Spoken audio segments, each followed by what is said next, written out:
At Hilton Almaty Park, and we will be able to create approximately 250 direct jobs.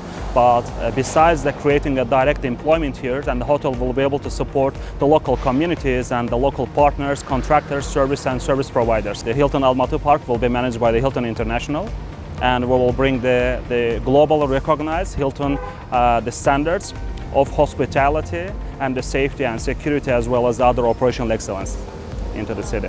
This hotel will be one of the newest international the chains into the city, and we will be able to bring the newest and the new approach from the globally hotel systems, including the digitalizations and the rest of the new trends that are coming into the hospitality industry. We are planning to open this hotel in December, and we are at the final stages of the construction, and now the overall work is focused on the fit out and then completing the guest rooms and the public areas, and as well as the dining concepts. And then of course we'll be able to focus on the recruitment, training, and then of course to get ready operationally. And we'll be able to attract local talents here, and this is our core strategy in terms of talent acquisition.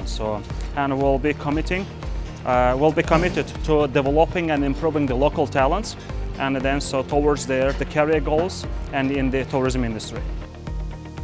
The future, and then of course, and having this hotel in the heart of the Almaty will have another additional benefits for the city as well, and this will be the significant the steps for the city of Almaty's future. So for the tourism's the investments and the development. So now we are at the top level of the building. We are on the 17th floor. And this is one of the best views of the city, and we can see all the way out the mountains and the city itself. And this is one of the most iconic places of Almaty. Hilton Almaty Park will feature 251 guest rooms and suites.